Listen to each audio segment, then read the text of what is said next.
right, everybody, welcome back to another brief adventure motovlog. Heading back to Borinquen, the countryside in Borinquen. I actually did this exact video yesterday.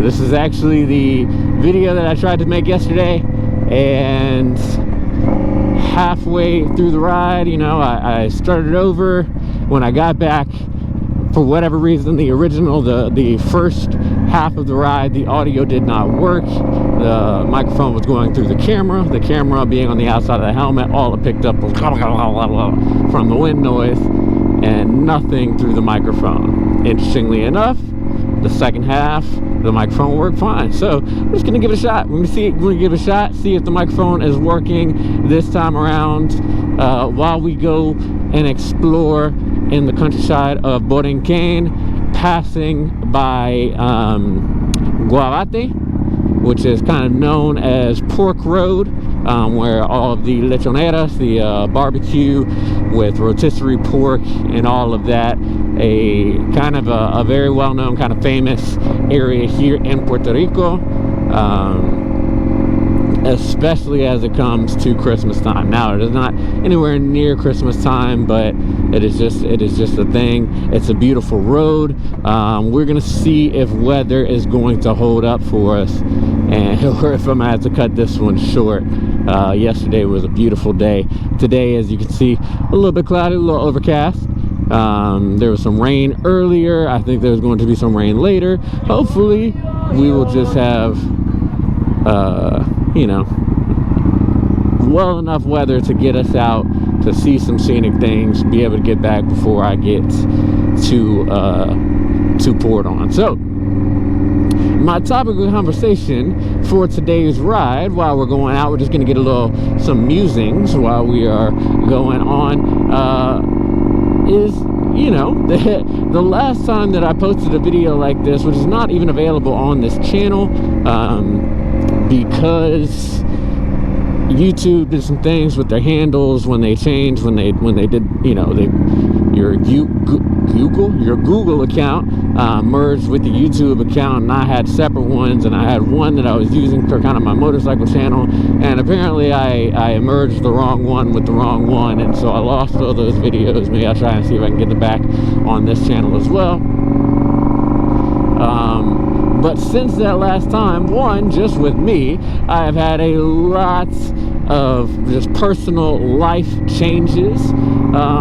And then in the motorcycling world, there has been so much that has happened that I think, you know, might as well be a good time to kind of comment on it. So, as y'all know, this is my 2020 Indian Scout Bobber. I bought this back in May of 2020, right in the height of the world being shut down for this, you know, new pandemic thing that nobody had ever heard of except coming out of China, and it shut down things, you know, in Europe and across the world, and then it happened in the States, and then eventually in Puerto Rico as well. And it was like, what the heck is going on?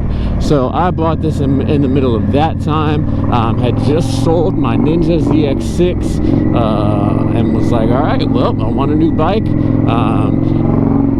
And the idea that I wanted to talk about today is the idea of buyer's remorse. This bike now has, how many miles on it? Let's see if I can see here. 20,000 miles, just over 20,000 miles since 2020, or since 2020 when I bought it. So I'm not putting a whole bunch of miles on it.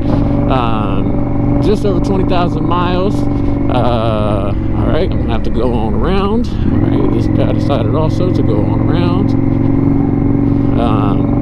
20,000 miles on it. It is basically a 4-year-old bike. What are my thoughts? Do I have buyer's remorse? Is there anything out there today that gives me buyer's remorse? What are my thoughts on the idea of buyer's remorse? You didn't ask any of those questions, but I will gladly give you my answer anyway. So, first things first to put down, I love this bike. I still absolutely love this bike. This bike, y'all didn't know this, is actually my dream bike. Like literally my dream dream bike. When I was at the time that I had neither bike, when my ZX6 was in the States, while I had moved here to Puerto Rico, and I was trying to sell my ZX6, I wanted a cruiser. At the time, I wanted to buy a Harley Davidson V-Rod, and then they discontinued the V-Rod, and so I'm like, all right, well, because I really wanted a muscle cruiser, power kind of performance cruiser bike,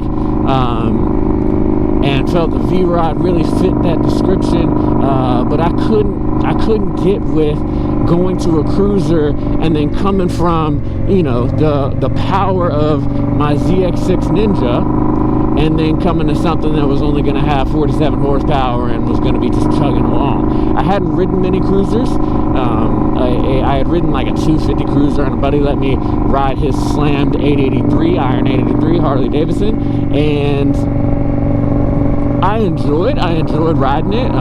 To each their own on your ride, but to me I couldn't justify spending crazy amounts of money on something that I just felt like I'm gonna be like, man, I wish this had just more power, right? So during that time, and with the V-Ride having been canceled, I literally had dreams, and the dreams that I was on, I was riding the Indian Scout Biber. So this is literally the bike of my dreams, right? And so how can I then come to talking about this literally being the bike of my dreams, and me thinking to myself, man, maybe I got some buyer's remorse. First off, my idea on buyer's remorse, I do not look at it as a bad thing. I am actually very thankful that in the time since releasing my last videos, in the time since buying this bike, that there have been motorcycles that come out that make me have the idea of, man, maybe I should, think about the idea of like, wow, if I had only waited, I could have had this. I love that idea, because that means that companies are not being stagnant and just releasing the same old crap. The companies are actually trying to get a little bit better. Companies are actually considering what it looks like to say, hey, we can do better, instead of just being okay with the status quo. Sorry, one thing I get really bad at, I'm used to riding this road, and so I just sit here and I'm looking at the road ahead of me. There are some wonderful views that I need to be able to stop and try to take in as well. So I get a little scatterbrained when I'm riding. I will try to do my best to give you some of the views out while I'm riding. But anyways, continuing my line of thought, which I will lose. I'm like a squirrel when it comes to a dog chasing a squirrel, just chasing all the rabbit trails, whatever. And so, man, beautiful views. So anyways, in the time that I bought this bike, one of the first ones to come out after this that really gave me some buyer's remorse, or that made me consider, is this something that I should have buyer's remorse over, something that I really must commend Harley Davidson for coming out with their Nicer, the 975, as well as their Sportster S. Sportster S, I believe, was the one that came out first, and the Nicer shortly to follow. Now, I have seen a Sportster S here in Puerto Rico. I think I've seen like one here in Puerto Rico. I myself, I'm about 5'7" on a good day, okay, as far as height. And so I don't think that I am someone that would get on the Nicer, on the Sportster S and be like, man, I am just so cramped. Like, I can't. It looks a little small. It doesn't look necessarily like your classic cruiser style, but I cannot sit here and have ragged on Harley for all these years of just status quo, the same old crap, yesterday's technology for tomorrow's prices, and not give them props and credit where credit is due when they decide to actually put out something that scratches the itch and says, yo, when you are paying for this bike, yeah, you're paying a little bit of Harley tax, but you are also paying for the performance that you're getting. Everything that I have heard is that bike rips and pulls and goes, and I just commend them for finally taking that approach. Now, yeah, it's gonna cost you a pretty penny to get into, right? It ain't cheap. You can buy other rides that give you that performance at a lower price point. I get that, but I still must give them props for taking that route and going with the liquid cooled and giving you you know, a little bit of bang with your buck as well. I say the same thing with the Neister. Now, a lot of people are not real big on the Neister's looks. It's obviously not nearly the classic kind of look like what you had in the old Sportsters. I get it, but from everything that I'm hearing, as far as a quote-unquote entry-level cruiser, which, you know, let's be real, that ain't exactly the price point of what you're talking about, what most people want to be looking at when they're talking an entry-level bike. But as far as the power and performance that it is putting out, to me, it don't look horrible. Like, it looks decent enough. Yes, one side of it is not the prettiest thing, but I don't think it's just straight up ugly or anything like that, right?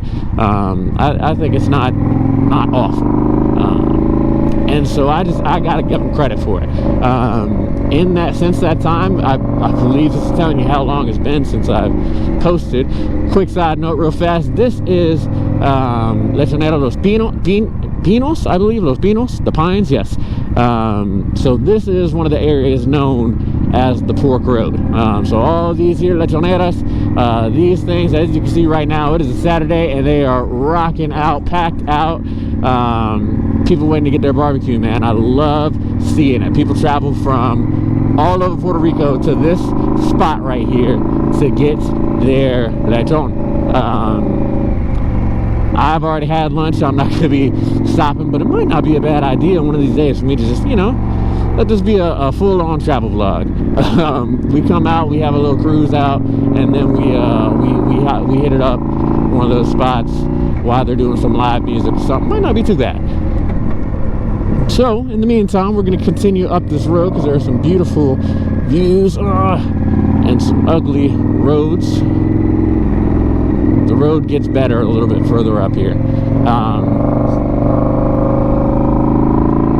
No idea what it's talking about. Harley Davidson, Neister, I think they I must commend them for their efforts in trying to modernize their bikes a little bit, in my opinion. So I said the Neister Sportster S, I don't think they look ugly. They're not the prettiest, especially as you come to classic styling and stuff like that, but I don't think they are completely ugly. And I think the performance from everything I hear is awesome, and I'm glad that they did that.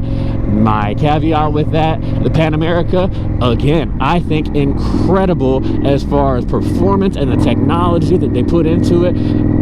I think about bikes that I would like to have. Adventure bikes are very, very low on the list, really, because of how tall they are. I'm a short guy. I can't hop on that and be comfortable. But then they've got the suspension with that like lowers itself when you're getting on and then raises it up to the riding. That's incredible. That is incredible technology that I would not expect from a Harley Davidson. That I gotta say, y'all killed it with that. That's awesome. The engine seems to be awesome. The Pan America, on the other hand, to me is an ugly bike, and that to me, that thing just looks ugly. I'm not a huge adventure bike guy anyway, as far as the looks and everything. I think that thing looks ugly. I'm not about it, but still, props. As far as how it looks, that's going to be to each his own kind of thing anyway, and so I got to give them props for what they put on. You know, as far as the technology and spec sheet stuff that I myself would have at one time been like, yo, it's all about this when you hopping on a motorcycle, right? I have since matured a little bit. What do you mean, Derek? What do you mean? So I was a guy that for the longest time, man, I just railed against Harley Davidson. Oh, you're putting out, you know, again, yesterday's technology, tomorrow's prices. And and you're not actually giving us anything that performs nearly the kind of dollar that we're paying. I was a spec sheet warrior, as other people have called it. Horsepower is what mattered. Torque, less so. I know I had that wrong. Just from the get-go, but you know, bear with me. I'm young, you know. So it was all about those things, and the feel is just something that people talk about when they know that they should have gotten a Japanese bike instead, right? But I have since come around, and the analogy that helps me to understand this is my dream car is a 1969 Pontiac GTO. Maybe the Judge, probably not in that ugly orange color, but that's my dream bike. It's a 1969 Pontiac GTO. I absolutely know that there are cars today with inline sixes that put out more horsepower, more torque, at better efficiency than those big lugging V8s of a 1969 Pontiac GTO that I would want. And yet, my dream car is the Pontiac GTO. What am I saying? There are some things that just cannot be summed up by your spec sheets and by the amounts of horsepower, the amount of torque, the amount of efficiency, all of these things. You can have all of those things and still be missing the overall package of what you are talking about, the feeling that you get.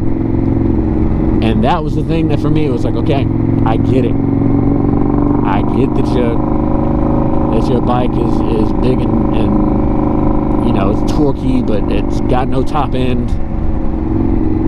And I get that it might be everything that you want. So I am much more now a proponent of just ride what you like, man. Furthermore, so continuing on, Harley dropped their kind of new modern line.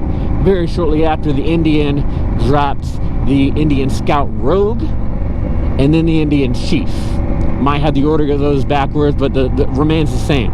I saw the Rogue, and it was really the first one. So with the Harley, I was like, man, those are nice. Would love to test them. That could be something that could possibly be buyer's remorse.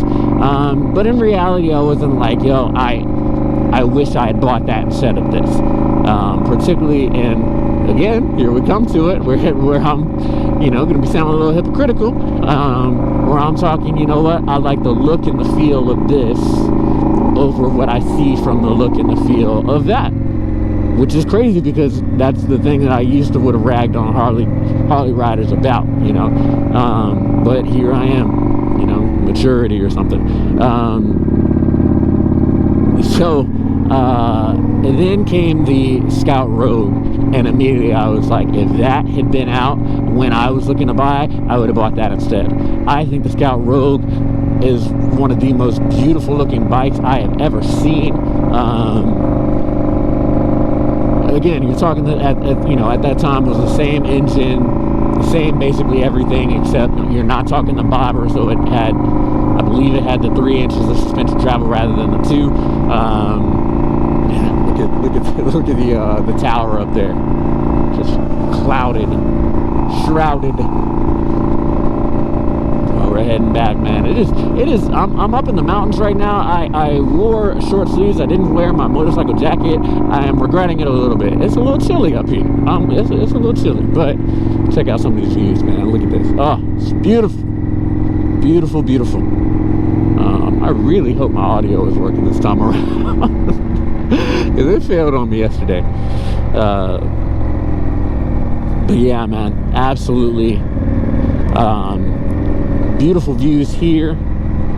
Scout Rogue, beautiful bike. So I'm trying to keep my mind on task here while I'm going. Got to also kind of be minding where I'm riding. I don't want to get some target fixation on some of these trees off this road and end up joining them.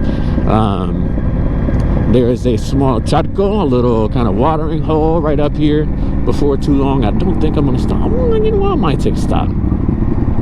might take a stop, go down, see what they got down there. But there's a particular little place at the kind of towards the end as we're going to come into a little valley area that's just absolutely gorgeous, absolutely beautiful. My wife was looking over the video that I did the other day. She was like, "Babe, you gotta stop. You gotta stop and really give a look over some of these views and some of these areas." And I agree with her. She's very wise, and I listen to her on all matters of importance and wisdom.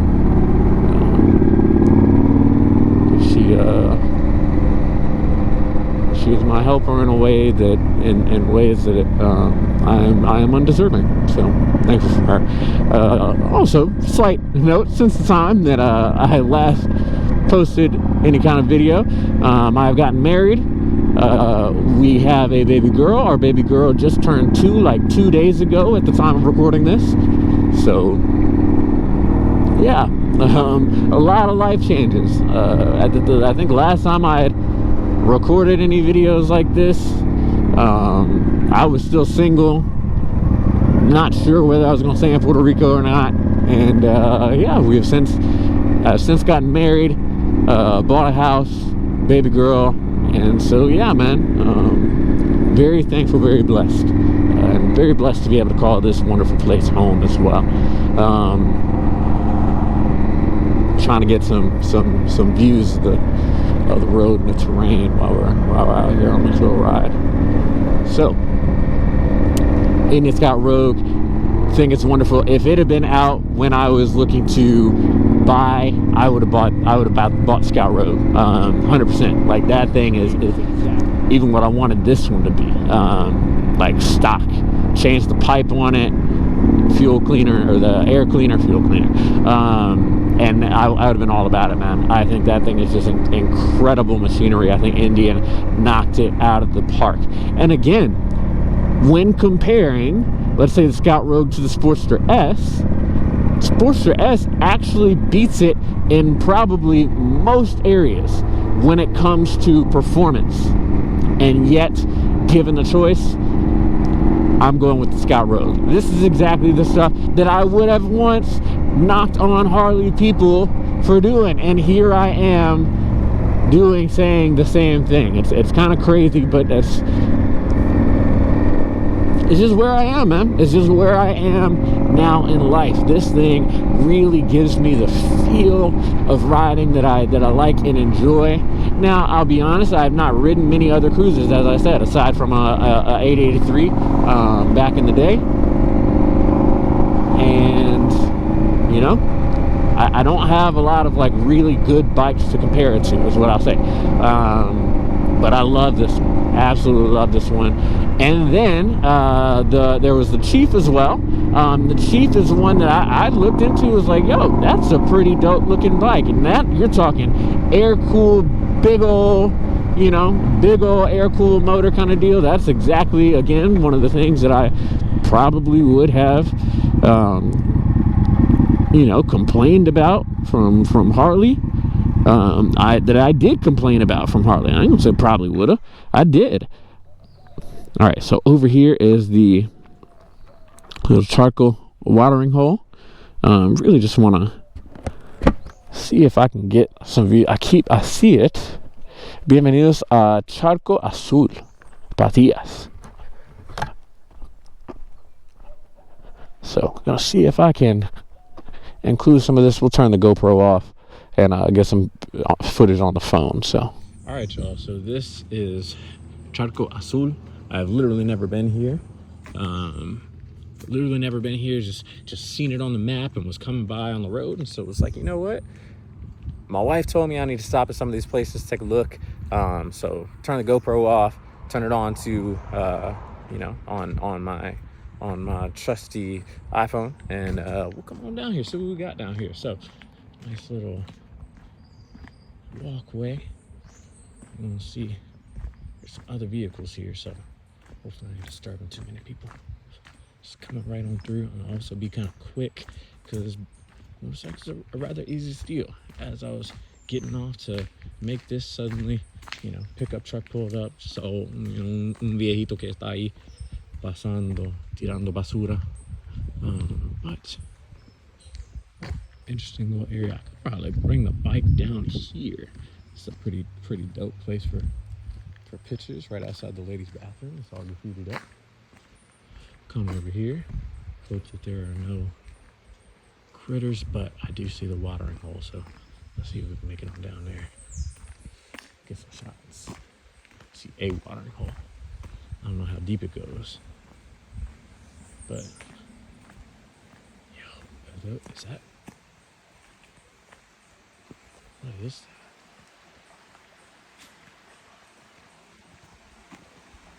Charco Azul. All right. I hope I ain't gonna slip and make a fool of myself. I don't know what that is. Yeah, Agua Azul.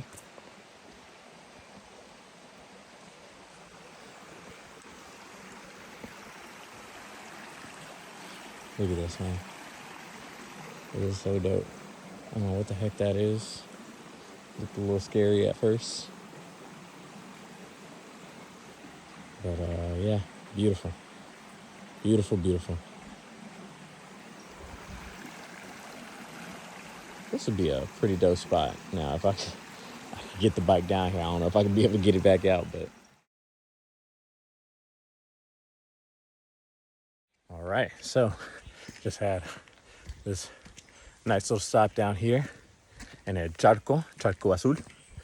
Entonces, regresamos a la motora. We're gonna head back to the bike, get back out. Hopefully the weather's gonna hold off for us. We're gonna see, man. It's just it's getting a little. I'm feeling some sprinkles. I don't know. I think we might have got caught. But it is what it is. Still, hopefully it'll be a beautiful ride. Hopefully the rain ain't coming in too much, but might have to cut this one a little bit short. My media mod obviously is not waterproof, so we're gonna see. So, went down to the Charco. It was pretty cool view, pretty cool sight. It is now, oh, it's my hair thing. As you can see, it is now beginning to rain. This media mod is not waterproof. I think I gotta cut the video a little bit short. Sucks. It was a beautiful day yesterday. Had a decent video. We're gonna turn around. We're gonna continue to chat it up, and if it really gets coming down, then yeah, I think we're gonna have to cut it short. It is what it is. Let's see how much it can survive, but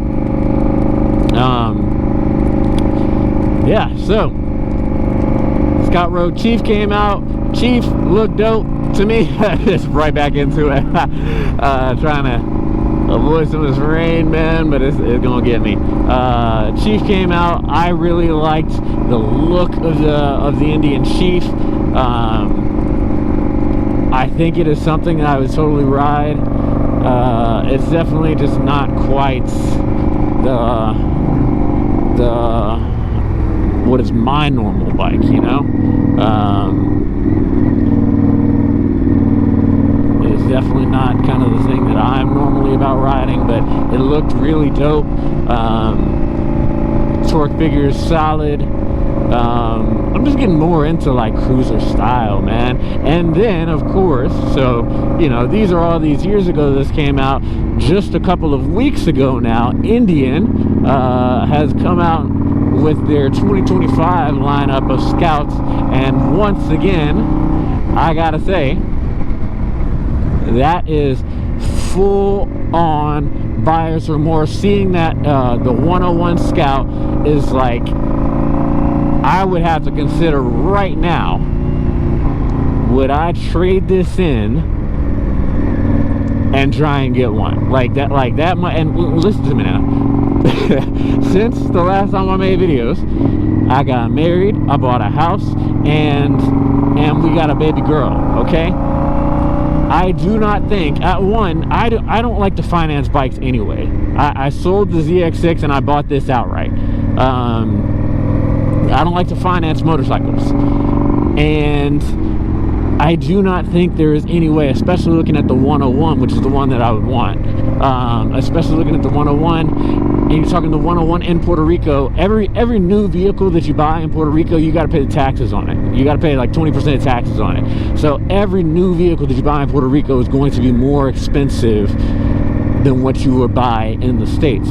So you're talking more expensive already.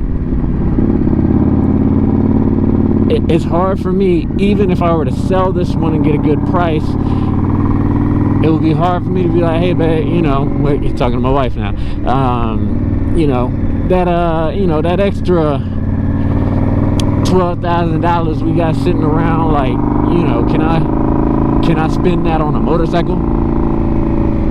Shoot, I already know what the answer would be. So, just to say, it's not really in the cards unless I get blessed some way in which I've got just some crazy amount of expendable income, and even then I can see that being like, well, we could go to, you know, remodeling this or renovating this or something, which you know, or college saving here, you know, stuff like that. And so look, in reality, I had this one before we were married, and that's one of the main reasons why I get to keep it, and I'm thankful for that. I do not think I would be able to put a lot of expendable income into buying another motorcycle, especially the same one. But the Scout 101 looks incredible. If I were in the market for a new one, I could see myself doing the Super Scout, or not the Super Scout, the Sport Scout, which is basically the Scout Rogue. But I love the idea of that bored out 111, or the bored out motor. I love the idea. I love the look, man. I think Indian knocked it out the park, and you were not talking about some just incredible, you know, they didn't overhaul it completely. They took what was there and just made it better in so many ways and so many aspects, and I just commend them so much on it. The new engine covers, I think you do lose a little bit of the classic look that you had. Definitely, you know, just modernizing it. Doesn't look awful. I still think the bike overall looks great. The steel frame, the what's it called, the radiator, the smaller radiator, the kind of hidden radiator, I think they just knocked it out of the park. Would love to see, and you know, I've watched all the YouTube videos and the demo rides. I don't watch a lot of demo rides because you can't really do anything do anything too much on a demo ride, y'all. I'm sorry, I'm here playing with I forgot to strap the helmet, of course, when I was leaving the Charco in a hurry. I think I got it through here. Got it. You know, there's not a whole lot you can't really put a bike through its paces on a demo ride. You know, you want to pretend that you can, but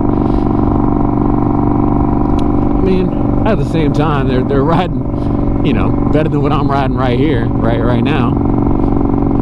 So, especially once I get up to where there's traffic, where there's other cars. But yeah, it just, it's not quite the same when you're talking demo ride as opposed to you know, actually having a bike and being able to say, you know, push it where I want to push it and do with it what I want to do.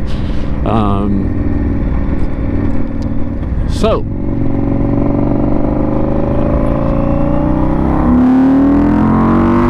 push it where we want to push it, baby. Woo! Sorry, I just got excited.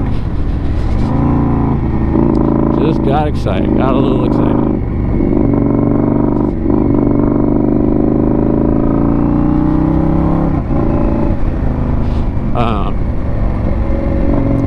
So that's my thought. The idea of buyer's remorse to me is not a bad thing. And that is just to speak of what Indian and Harley have done when you're talking in the cruiser lineup. If I could have a second bike, so I've got kind of two places I would like to go if I could have a second bike. Number one, again, need some expendable income here. Triumph Bonneville T120. That's kind of another, it's not a literal dream bike. I have not literally had dreams of being on that bike, but would really love to have one of those as a secondary bike. As you can see, well, it's been raining here in Puerto Rico for like 2 weeks straight, aside from yesterday, so you know, my bike gets a little dirty sometimes. I look at this thing and it is both a tool and a toy. More so a tool than it is a toy. What do I mean by that? I know some people that are just really meticulous with their vehicles and their stuff. I am not that way with this. Oh, that was not wise, but saw it coming. I am not that way with this thing, man. Like, sometimes it gets dirty. I'm sorry. I probably owe it to y'all, anybody who would watch these videos, to keep it a little cleaner if I'm gonna make videos on it, you know. But it gets dirty sometimes. So part of me wants to hold it up, wants to not do the Triumph, because I would feel the same kind of obligation. It's like, yo, I need to keep this thing clean at all times. Because I think it has that kind of look, like it's supposed to be. This is supposed to be a pristine cruiser bike, you know, and I feel like the Triumph is the same way. It's supposed to be a pristine, classic looking bike, and I don't know that I would keep the commitment to making it look that way. And so my other thought is to go with maybe something a little bit cheaper, used market, like a MT-07, MT-09, some sort of naked bike that could just be a nice around town naked bike. Beat it up if I want to. Again, not talking adventure bike. That's probably a little bit more made for being beat up, because I'm short. I can't do it. When I say beat it up, I'm not talking about like dropping and stuff like that. I hope to never drop bikes. If I can at all avoid doing it, I really don't want to. But really just saying like, hey, like, yeah, this bike is for going around. It's gonna get dirty. This is for taking me to these places, and maybe I can have a second bike such as this, you know, my Indian here. This is like, all right, I take this out and I clean it when I get back, and I only take it out every now and then, whatever. I don't really like that. Part of me hurts even saying that, even suggesting that. Part, it kind of hurts me. I'm like, yo, this thing is made to be ridden, man. It rides fantastic to me. I love it. I love getting out here and riding in these twisties that we got here in Puerto Rico, man. It's absolutely beautiful. And had the rain not gotten to us and kind of forced us back the other way, I could have showed you there were some absolutely fantastic views on this very road, which, hey, you know, maybe I just have to make yet another video to kind of really put that on display. But at the same time, it's just incredible.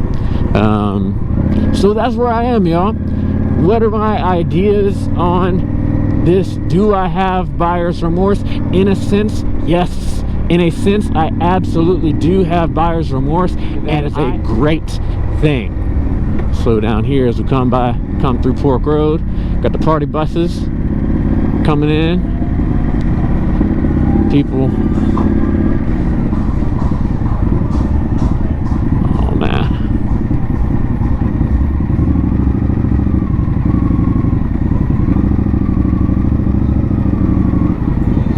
It is popping out here today. Goodness. We got live music going. I can't tell.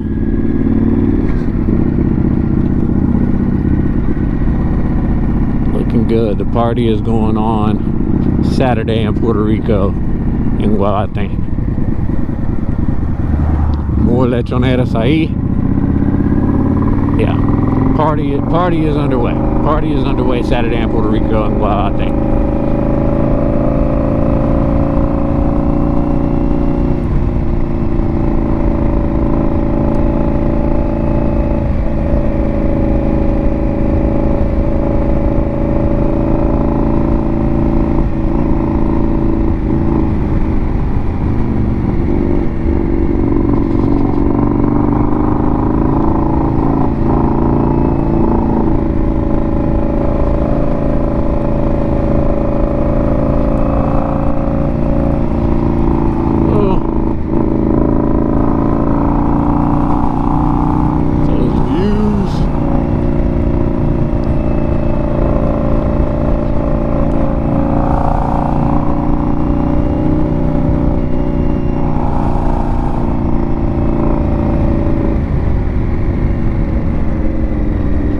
Wife has told me I need to slow down a little bit. She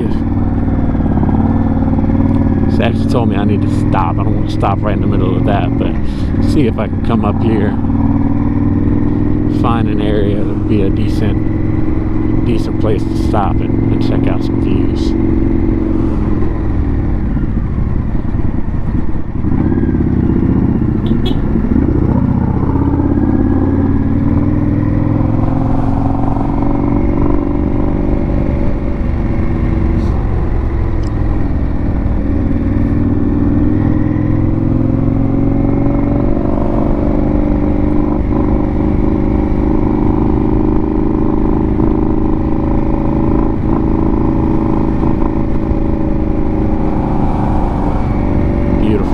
Beautiful, beautiful. Hey, this place for sale. Beautiful views, both sides, man. We're just on the top of the mountain. Any views right here? Where this railing is, can't really tell. No, I kind of got grass and stuff there.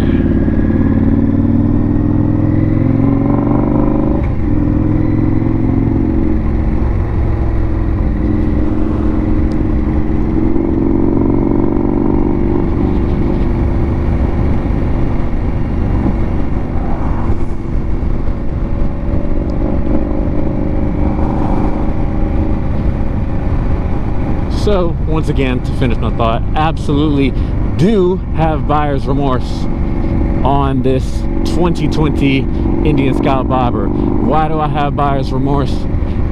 Because Indian and Harley Davidson, to some degree, have actually stepped up their game and begun putting out motorcycles that make you think, man, I could have had that instead, and I think that's a wonderful thing. I am just fine with being able to say, man, I wish I waited a little longer because the Indian Scout got even better. Because Harley started coming out with stuff that is actually appealing to me, right?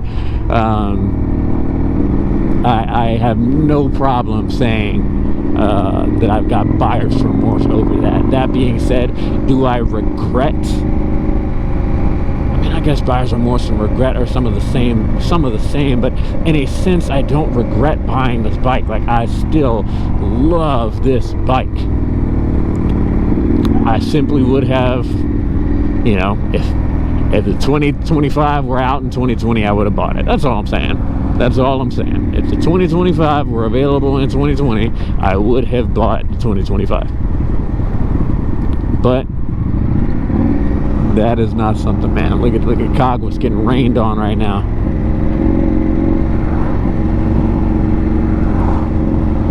Look at Cogwas down there getting rained on. I'm actually headed in that direction, so I'm looking at them.